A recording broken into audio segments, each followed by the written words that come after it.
Radio Sagalee Ameerikaati.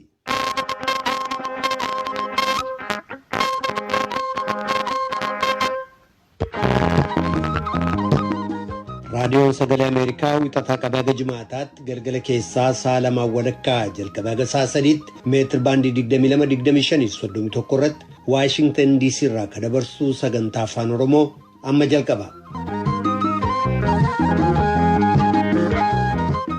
Fagoof dhiyoodhaa raadiyoo intarneetii saatalaayitii Naayilsaatii fi feesbuukiidhaan kanneen sagantaa keenya hordoftan dhaggeeffatoota keenya jaallatamoo akkam ooltan. Jimaata 3 bara 2020 akka lakkoobsa Itoophiyaatti immoo onkoloolessa 27 bara 2013 keessummeessaan keessan irraan namoo daandiiti.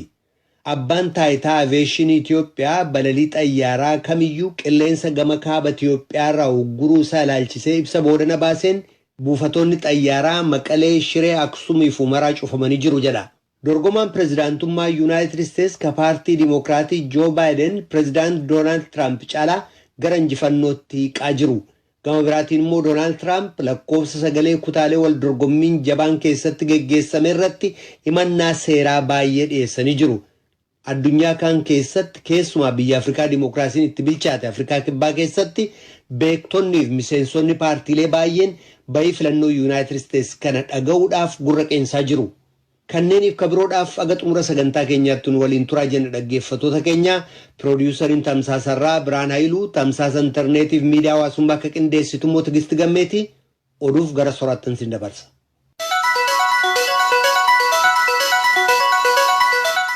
Babaratolan suuraa lafa daa'imtuu biyya sanitti.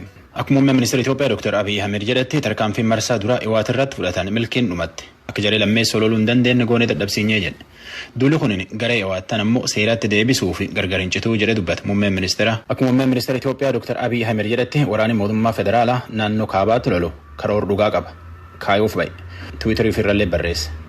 Ummati kabajamaa Tigraay fi ummatii dhibiilleen harka warra wanjalaan beekamanii jala jiraachuun hin taatu jedhe. Jartii PLF'tti mariif araarjii hedduu yaalli dide jar wanjala kanatti waraan barbaadee jedhe. Ittaanaan pirezidaantii naannoo Tigraay Dr. Dabratsiyoon Gabramikaa'el illeen hajaja waraana Itoophiyaa gama kaabaa harka kenni jira. Mi waraanaallee ufiin eegannaa jedhe. Lol nutti dhufellee mo'annaa keessa baanaa jechuun dubbate. Itti gaafatamaan guddaan tokkummaa mootummoota loli naannoo Tigraayitti jiran waan nama rifachiisaa jedhe. Itoophiyaa gama kaabaa akka bulchiinsi tajaajila xuyyoor geejjiba uummataa jedhetti naannoo Tigraay keessa xuyyoorri seenuun dhowwa. Tan malee xuyyoor Maqalee, Shiree, Aksumii fi Humeraa cufaa qaba. Gamhaan ammoo akka komishineerii poolisii federaalaa Itoophiyaa Indeshaa Uxaasoo jedhetti miilootii garee TPLF Itoophiyaa fuula akkaatti sila loluuf yookaan ammoo rakkoo uumuuf qophaa'an yaayyuu qaban. Paartileen siyaasaa naannoo Sumaalee Horkalee Jijjigaa ta'aniin gareen Iwaat waraan mootummaa federaalaa naannoo Tigraay jiru loluun waan ta'uu hin qabne jedhanii jara kunin fixiinsi ganni 27 dabreeyyuu itti gaafatamuu qabaa jedhe. Addis Chokkolitti erge jalanni nutti. Paartileen siyaasaa bulchiisa naannoo Somaalee keessa sosso'an kaleessa gumii gaggeessaniin gocha Hiwaat raayyaa ittisa biyyaa kan gama kaabaa irratti raawwate jedhan balaaleffachuun paartichi ammaan duras fixiinsa bulchiisa naannoo Somaalee keessatti akka gaggeeffamuuf qooda qabaataa tureef itti gaafatamaa ta'uusaa ibsa ejjennoo gaafatu baasan. Paartii bulchiisa naannoo Somaalee bulchu kan badhaadhinaa fi morkataa akka ta'e adda bilisummaa biyyoolessa Ogaadeen dabalatee paartilee ja'atu ibsa kana baase. Gumii kanarratti kan hirmaatan keessaa tokko ka ta'an dura taa'an paartii federaalistii Somaalee Yesuuf Huseen akka jedhanitti ibsa ejjennoo ba'e kun qabxii 4 of keessaa qaba. ህወሓት ማለት በዚህ በኢትዮጵያ ላይ የፈጸመው ግፍ 27 ዓመት ሙሉ ከዛም አልፎ በሶማሌ ህዝብ ላይ ህወሓት waggooti 27 guutummaa Itoophiyaa bulchiisa naannoo Somaaleetti miidhaa geessise balaaleffachuuf lammaffaa raayyaa gama kaaba biyyattii irratti tarkaanfii Hawwaat fudhate balaaleffachuuf sadaffaa Keeniyaa, Somaaliyaa fi Jabuutii waliin wal daangessinuu fi sabaaf sablammoota jiran maraa wajjin tokkummaadhaan nagaa eegsisuuf arfaffaa karaa harka biraan naannoo Beneshaanguliif Oromiyaa irratti tuttuqqaa godhan akka dhaaban kan gaafatu ture jedhaniiru. Yeroo ammaa walitti bu'iinsa Afaarii fi Somaalee gidduutti gaggeeffamu duubaan kan qindeessu Hawwaati ka jedhu bulchiisi naannoo Somaalee waggaa 3 duras Oromoo fi Somaaleen walitti buusuudhaan hedduun ajjeefamanii godaansaaf akka saaxilaman gochuu sana keessa ittiin ka'umsi Hawwaati jedhee jira. Bulchiisi naannoo Hararii fi Direedawaan haleellaa raayyaa ittisaa kan gama kaabaa irratti TPLF gaggeesse jedhame kana balaaleffachuudhaan ibsa baasuu isaanii Addis Chakkol gabaaseera. Jiraattoti hawaasaa har'a bulchiinsi naannoo isaaniitii fi bulchoota federaalaa waliin rakkoo akka irratti mari'atan. Marii tanaanii waraanni Tigraay buufata waraana federaalaa naannoo kaabaa jiru loluun barbaachisaa miti. Tana jidduutti ammoo uummata Tigraay miidhamuu qabu jedhu. Akka Yoonataan Zabdiyoos gabaasa hawaasaa ergeen jedhetti jarii marii tana keessa oole. Gareen Iwaat ganni 27 biyyi saamaa baate jedhan irratti tarkaanfiin mootummaa waan barbaachisaati gam kanaan mootummaan gargaaraa jedhanii jedhu. Pireezidaantiin naannoo Sidaamaa Dastaa Laadeemoo akka uummati dammaqee uf eegutti dhaame gam kanaan immoo waraqatii eenyummaa ammatti haara'ee kennamuu jedhu. Akka jarii marii tan keessa oole jedhetti adoo mootummaan silaa armaan durattuyyuu tarkaanfii fudhatee rakkoo nagaan geettuyyuu hin dhuftuu jedhu. Bulchoota federaalaa hor kana dhufan keessa tokko biiroo muummee ministeeraatti gorsa misooma qonnaatii fi jallisiitii fi bulchiinsi naannoo uummata kibbaa kaduri xiraatu bayyanee fa'a. Lole kunin uummata Tigraay waliinii miti garee seerii hin qabne ka Hiwaat waliinii jedhe. Dhalattoota Tigraay magaalaan keessa jiraatan ammoo eenyummaa isaaniitii fi miidhaan irra gahuu hin qabduu jedhe itti gaafatamaan kunin naga isaanii jabeessine eeguu mallee jedhe. Gama kanaan ammoo Jibuutiilleen waraana Itoophiyaa nam 16 ka baqateetiin naannoo siidhuuf qabdee mootummaatti kenniti. Waraanni kun ka dhalootaan naannoo Tigraay jedhe. Jara kunin rakkoo naannoo isaanii keessatti bulchiinsi isaan irraan ga'u baqatanii dhufanii jedhe. Mariin hojii hidha Abbaayyaa dhiyoo tana Itoophiyaa Masriif Suudaan itti deebi'anii ammallee hin taane waliin gal marii irratti oduu himaan tokkummaa mootummoota Stephen Dujarric irratti gaafatanii jennaani dhaabii isaanii gam kanaanii qoodu waldaan Afrikaa qabu hin gargaara. Jarii wal mari'atulleen karaa mariitti hin deebi'anii barbaadachuu qabu jedhe. Lola naannoo Tigraayitti itti jiran irratti ammoo rakkoon sun rakkoo balaa guddaa qabdu. Afrikaa gam gaafatiyyuu rakkoo ta'uu dandeetti karaa dippiloomaasiitiin falitti barbaaduu jiranii jedhe. Biyya afaan Oromoo caqasuu jirtan. Ameerikaan ammallee kaardii filannoo pireezidaantummaa lakkaachuu jirti. Eentumoota muddamsuun eeguutti jiran. Filannoo Ameerikaa irratti namni hedduun duri maashiniin filata. Baama illee galgalumsuun himan. Bara kana ammoo koronaa jedhanitti namni hedduun kaardii filannoo tan poostaan ergate. Doonaald Tiraampii fi Joo Baayideniin wal dorgomuu jiru. Akka ammaan jiru kanatti paartii Demokiraat keessa Joo Baayiden pireezidaantummaatti siquutti jira. Kutaa filannoo Ameerikaa murteessitu akka Arizoonaa, Nevaadaa, Joorjiyaa, Pensilveeniyaa fa'aa keessatti kaardii lakkaa turan. Gam kanaan pireezidaantii Tiraampii wanti mirkana kana jechuu baatullee Demokiraatoti filannoo hatanii akka Tiraamp immoo tolchanii jedhetti dubbitan mana murtiitiin dhaqannaa jedhe. Filannoo borcuu jiranii hatuutti jirani. Tan ammoo ittiin lakkimnuu jedhe pireezidaantii Tiraamp yooyyuu kalee tan irratti dubbate. Namni waliin dorgomu Joo Baayiden ammoo immoo wannaa jechuun dubbate. Ameerikaatti akka lamatti pireezidaantii filatan. Tokko uummatatti filata. Kaan ammoo warra uummatii filatetti filata.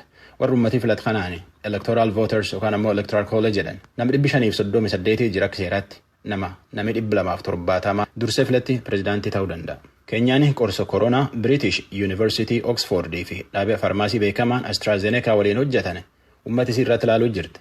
Biyya hedduutti qorsa hojjechuu jiran kana waan inni nam tolchuu danda'u namni isaanii irratti ilaaluu jiran namni hagee hedduun tolaan ofirratti ilaala. Qorsa kana hojjettoota fayyaa keenya 40 irratti ilaaluu jiran ammaan tana. Biyya hedduutti nama ofii irratti ilaaluu jira. Akka ogeeyyoota fayyaa jedhanitti wanni biyyi tokkootiif ta'a biyyi dhibii ta'uu dhabuufa danda'an. Keenyaalleen yooyyuu namisii 40 irratti ilaalte achiin duubatti nam 360 irratti ilaaluuf deemte. Nam ganna 18 olii irratti ilaalan. Akka dhaabii fayyaa addunyaa WHO'n jedhetti akka ammaattiif koronaa kana gosa 100 hojjechuu jiranii namatti ofirratti ilaaluu jira. Raashaan koronaa argite. Biyyi tanatti qaraayyuu nam miliyoona 1 fi 700 irratti dhibi kan argan. Addunyaa keessa Ameerikaatti dur jira. Indiif Biraazilitti ittaane. Ameerikaa keessatti dhibi kunin keessattuyyuu naannoo jidduu gala dhihaa Midwest yoo tokko ammoo Great Plains jedhaniinitti jidduu lafaatiif gara haga kutaa gama dhihaa keessatti hedduu nama irratti arguutti jiran. Oduu namaaf qabnu soraan akeeku. Kadhagaa jirtanas Waashingtan DC irraa kadabru raadiyoo sagalee Ameerikaa sagantaa afaan Oromooti.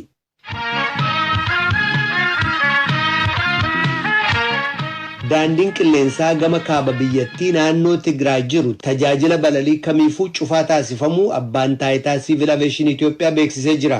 Waajjirri abbaa taayitaa Civil Aviation Itoophiyaa kun to'attoota qilleensaa hundaafuu qajeelfamni kennamuu kan ibse yoo ta'u buufataaleen xayyaaraa 4 jechuun ka Maqalee, ka Shiree, ka Aksuumiif ka Umaraa tajaajila qilleensaa kamiifuu cufaa ta'uu beeksisee jira.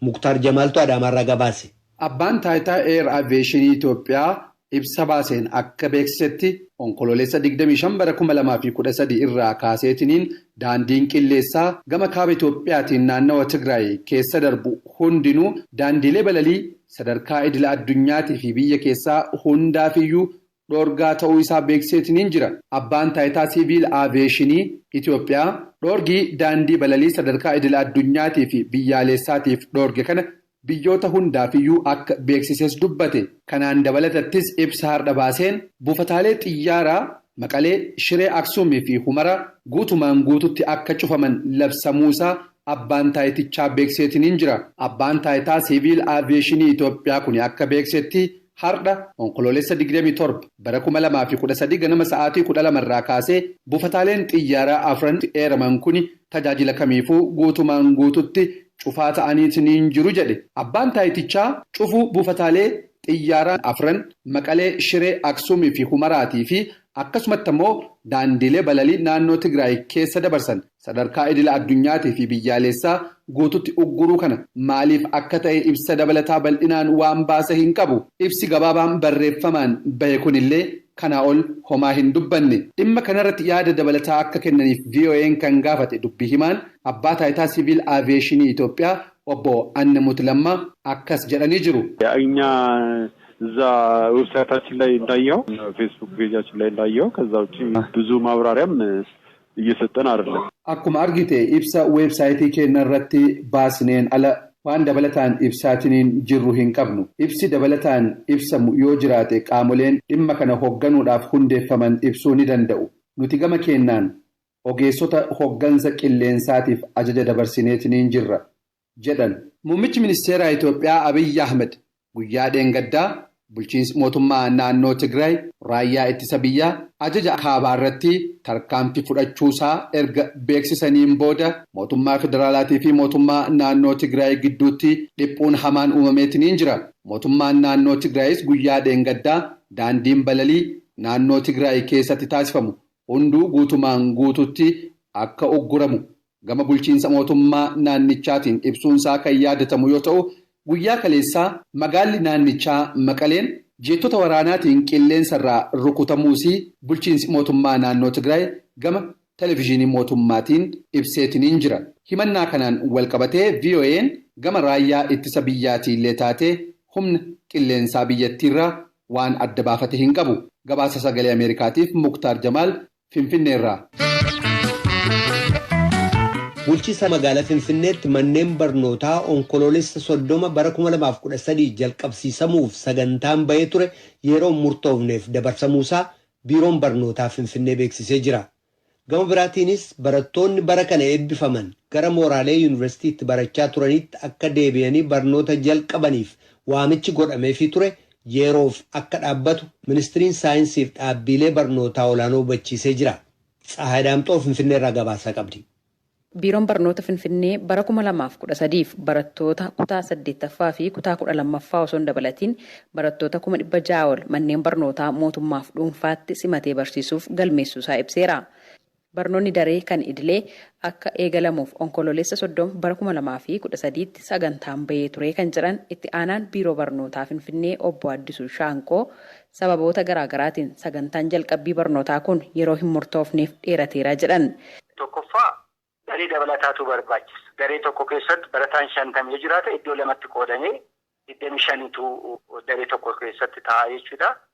Yeroo kana ta'u daree dabalataa qofa otoo hin taane minjaalli teessoon barattootaas ni barbaachisa. Gama kanaan teessoo barattootaa gara kutaa magaalaatiinis haa ta'u gama keenyaan ajajnee oomisha raabsamaa jira. Dareen dabalataas kontiraateeriin fudhatee addaan baafamee kutaa magaalaa hundarratti manneen barnoota hundarratti dareen dabalataa ijaaramaa jira. Rakkinni tokko kan inni kaan feesmaaskiin barattootaaf akka xiqqaatti ni barbaachisa. Kanaaf feesmaaskiin kun oomisha irratti rakkoon nu qunname. Fedhaan jiruu fi oomishni oomishamaa jiru naannoo hundaaf ministeerri barnootaa akka godhu hanqina jira jechuudha oomisha irratti. Kanaaf lakkoofsa barbaanneen fi bifa barbaanneen argachuu hin dandeenye. Saanitaayizeriinis hanqinni jira.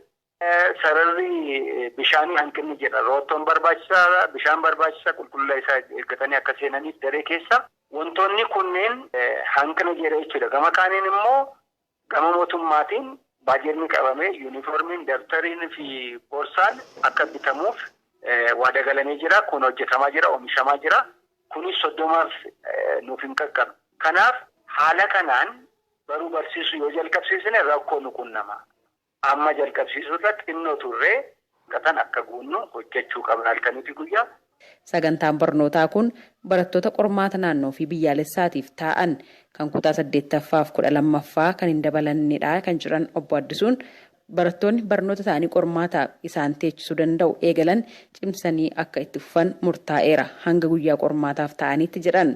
Biiroon barnootaa Finfinnee barattoonni weerara vaayirasii koronaatiif akka hin saaxilamneef hojii haal duree hojjechuu irratti akka argamu obbo Addisuu yaadachiisanii hanga ittisa COVID-19 wantoonni barbaachisan ulaagaadhaan taa'anii kan jiran guutummaan guutuutti guutamanitti barnoonni hin eegalamu jedhan.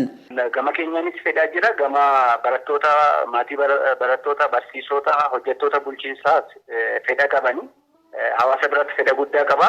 Barnoonni akka jalqabamu garuu hanqinni kun odoo jiru barnoota jalqabsiisuurra obsanii turanii jalqabsiisuun baay'ee gaarii jennee ittiin madaallee murteessine waan ta'eef obsaadhaan maatiin barattoonni barsiisonni fi hojjettoonni hooggansi sadarkaadhaan jiru obsaadhaan akka eegan yeroo gabaabaa keessatti ibsinee kan irra deebinee kan bannu akka ta'e sirriitti akka hubatan miilanumaan erga dabarsuu barbaade. Gama biraatiin dhaabbileen saayinsiif barnoota olaanoo barattoota eebbifamtoota ta'an onkoloolessa 23 bara 2013tti akka gara yuunivarsiitiitti barachaa turanitti deebi'anii barnoota eegalaniif waamichi godhamaafii ture yeroo hin murtoofneef dheerachuusaa ministeerri saayinsii fi dhaabbilee barnoota olaanoo ibseera.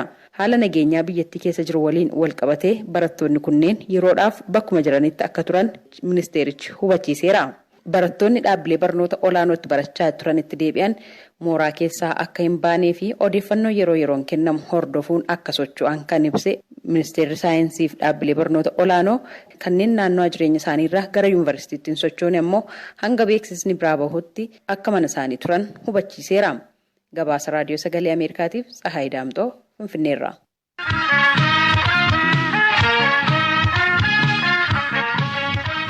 Kadhagaa jirtanas Waashingtan DC irraa kadabru raadiyoo sagalee Ameerikaa sagantaa afaan Oromooti. Raadiyoodhaan meetir baandii 22-25 fi 31 irratti akkasumas saatalaayitii Naayilsaatiif feesbuukii keenya irratti kallattiin nu dhageessu. Gara booda immoo raadiyoo Ahaduu FM 94.3 irrattis nu dhaga'uu dandeessu.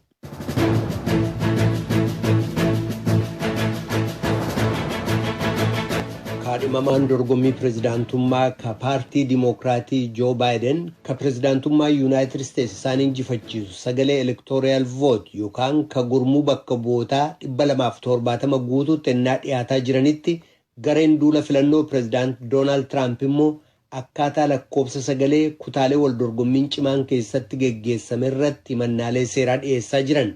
Kutaalee wal dorgommiin cimaan keessatti geggeessame keessaa tokko ka taate Pensilveeniyaa keessatti deeggartoonni Tiraamp magaalaa Filaadelfiyaatti akkaataa lakkoobsa sagalee balaaleffachuun hiriira mormii ba'anii turan.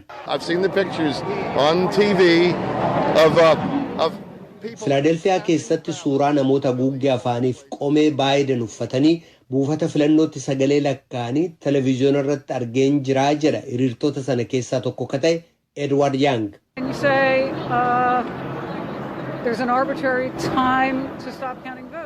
Waan murtii qabu tokko malee yeroon itti sagalee lakkaa'uu dhaabdu jira innaa jettu kun loogiidhaan moggaatti qooduudha kan jettu immoo deeggartuu Baayiden Liizaa Haveri.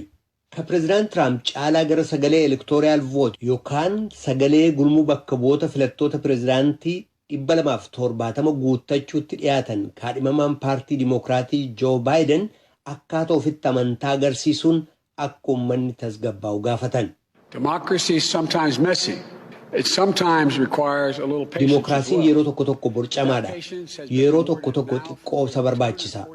Garuu sirna mootummaa keenya addunyaan kaan itti naafuun waggoota 240 oliif obsa sana badhaafamnee jirraa jedhan Baayiden. Gama biraatiin Tiraamp ragaa qabatamaa malee gochaa sagalee waliin dha'uu ukkaamsuuf sagalee hatuu yaaluutiin Dimookiraatota mataa jiran. If you count the legal votes, I easily win. Yoo sagalee seera qabeessa lakkoofte akka salphaattan injifadha. Yoo sagalee seera qabeessa hin ta'in lakkoofte immoo filannoo kana nu jalaa hatuu yaaluu danda'u jedhan pireezidaant Tiraamp. Yeroo sagaleen lakkaawamaa jiru kanatti waliin dha'iinsi geggeessame jedhame jiraachuu isaatiif ragaan jiru baay'ee xiqqoodha. Ta'us gurmuun duula filannoo Tiraamp bayii filannoo kana dura dhaabbachuuf kutaalee wal dorgommiin cimaan itti geggeessame akka Joorjiyaa, Michigaanii fi Pensilveeniyaa keessatti lakkoobsa sagalee geggeessame seeraan himachuu dabalatee hojiiwwan himannaa seeraa hojjechuutti jira.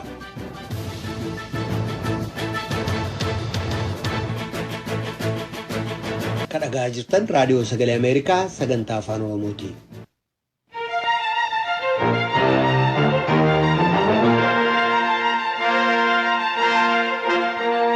Yeroo lammiiwwan Ameerikaa bayii filannoo ka xumuraa eeggachaa jiran kanatti biyyoonni addunyaa kaanillee akkasuma eenyu akka pireezidaantii Ameerikaa ta'uuf jiru dhaga'uuf eeggataa jiru. Biyyattii Afrikaa Dimookiraasummaan keessatti bilchaate Afrikaa Kibbaa keessatti beektonni miseensonni paartii oduu waa'ee kanaa dhufu dhaga'uuf eeggataa jiru. Yuunaayitid Isteetsi kutaa Chicaagoo keessas jiraattee Keep Town keessa dhimmi kun barbaachisaadha jedhu namoonni kun. Gabaasaanii Paawul Johannesburg irraa argite jaalanneetu dhiyeessa. Guyyaa filannoo pireezidaantummaa kan Yuunaayitid Isteetsitti gaggeeffame kibxata darbe jechuun 3/2020 kan pireezidaantummaaf dorgomaa jiran Deemokiraatichi Joo Baayiden walakkeessa halkanii booda naannoo jireenya isaanii kan ta'e Wilimton Delaware irraa haasawaa hin eegamin dhageessisan. Raadiyoo irraa kallattiin sagantaa dabarsaa kan ture gaazexeessaan Stephen Groots gidduutti dhaabee oduu amma nu ga'ee qabnaa jechuudhaan haasawaa Baayiden dhageessise. Good afternoon to you, as I say, a special edition of Newsfeed this afternoon because of the US presidential elections. Kun waan yeroo mara ta'u miti. Groots sagantaa raadiyoo fi televiziyoonaa Afrikaa Kibbaarraa keessummeessaa ture. Waa'een filannoo pireezidaantii Ameerikaa kun asumattuu callistee waan bira dabartu miti. Oduun filannoo kun Naayijeeriyaa qabee hanga Keeniyaa achis hanga Afrikaa Kibbaatti oduu jalqabaa ta'ee ilaalamaa jira. Kunis oduu gadi fageenya qabu biyya fagoo jirtu Ameerikaa kutaa Pensilvaaniyaa, Wiskansaniif Arizoonaa irraati dhaga'amu. Filannoon kun Groots akka jedhutti dhimma addunyaati.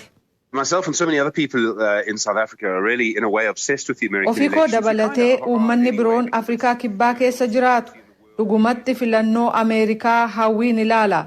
Sababiinsaas addunyaa irratti deemokiraasii umrii dheeraa qabu kan Ameerikaa waan ta'eef uummanni yeroo dheeraaf Ameerikaa ilaalaa ture.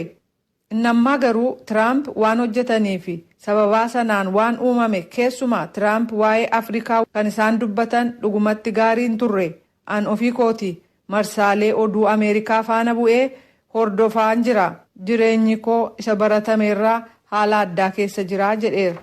Qoonsilaa Yuunaayitid Isteetsi akka tilmaametti lammiiwwan Ameerikaa 30,000 ta'antu Afrikaa Kibbaa keessa jiraata. Kanneen 780 ta'an ituma biyya alaa keessa jiraatanii miseensa paartii Deemokiraatotaa ta'uun galmaa'anii jiru. Kanneen keessaa Filooridaatti kan sagalee ofii kennite Aniitaa Voorlik tokko. Paartii Riippaabilikaanotaa irraa garuu akka warra Deemokiraatotaa kan galmaa'an Afrikaa Kibbaa keessa kan hin jirre yoo ta'u biyyooti Afrikaa uffee Saharaa gadii keessas gonkumaan jiran. Voorlik umriin ishee 27 yoo ta'u digirii lammaffaaf barataa jirti. Kutaa Filooridaa konyaa Shaarlet keessatti sagalee kennite. Iddoo sanatti pireezidaant Tiraamp akka salphaatti injifate bayii filmaatichaas sodaan hordofaa turte. Gaafa roobii ganam ennaa hirriibaa dammaqxu Tiraamp guutummaatti injifachuu isaanii labsaa turan ajaa'iba jette. So I think he's trying to instill doubt in people. He's trying to instill fear in people. Qalbii namaa keessa gaaffiif sodaa kaa'uuf yaalaa jiran jedhee yaade. Sun immoo balaa hordofsiisuu qaba. Eenyuyyuu haa injifatu rakkoo guddaa ta'uuf ka deemu eenyutu Ameerikaa keessatti tokkummaa fidee lammiiwwan biyyattii tokko gochuuf yaalaa isa jedhu. Akka ba'ii sagalee uummataarraa arginutti addaan qoodamiinsa guddaa jiraa jetteetti. Afrikaa Kibbaa keessatti xiinxalaa siyaasaa akka ta'an Raalf Mateega ganamaan ka'uudhaan filannoo Ameerikaa guyyaa guutuu hordofaa turanii rafiitiif ennaa qajeelan yeroon darbee ture. Filannoon Ameerikaa tasgabbii Afrikaaf kan guutummaa addunyaa irratti dhiibbaa qabaachuun dhuguma. Bara bulchiinsa Tiraamp haalli ture gaariin turre. Hariiroon addunyaa waliin ture hamaadha. Kanaaf daldalas ni miidha. Akka biyyoota Afrikaatti yaadda'uu qabna. Ameerikaa waliin hariiroo daldalaa qabna. Kanaaf filannoo Ameerikaa keessatti ta'u dhiibbaa gadi fagoo qabaataa jedhaniiru. Groots gama isaaniin akka jedhanitti wanni ta'aa jiru hedduunsaa ajaa'ibsiisaa miti. Warri duula Tiraamp gaggeessan bakka morkii cimaan itti gaggeeffamee jiru kutaa Pensilveeniyaa, Michigaanii fi Joorjiyaa kan ilaaleen gaaffii seeraa kaafnaa jechuun isaanis ajaa'iba natti hin taane garuu jedhan sagalee uummanni kenne walitti dhiyaachuun waan hin yaadamne jedhaniiru. I think a lot of South Africans thought that this would be in a way a democratic. Lammiiwwan Afrikaa kibbaa hedduun deemokiraatonni of sirreessaniiru jechuun kan yaadan ta'uu mala. Kanaaf Trump akka jabaatti injifatamanii White House keessaa ba'uu malu. Seenata keessaas Riippaabilikaanonni caalamuu malu. Ammaaf kun hin taane. Akka yaadutti inni kun lammiiwwan Afrikaa kibbaa kan ajaa'ibsiisan natti fakkaata. Deemsichi nuffisiisaadhas jedhan. Sodaa obsa dhaba mufannaaf abdiitu mul'ata. Hangi tokko immoo sodaa fi mufannaa qabu. Garuu deemsi deemokiraatawaan Ameerikaa itti fufa. Kun ifatti mul'ateera.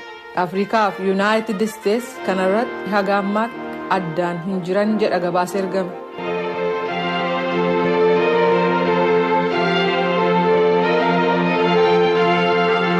Kun raadiyoo sagalee Ameerikaa sagantaa afaan Oromootti dhaggeeffatoota keenya gara qophii keenyatti aanutti ceena.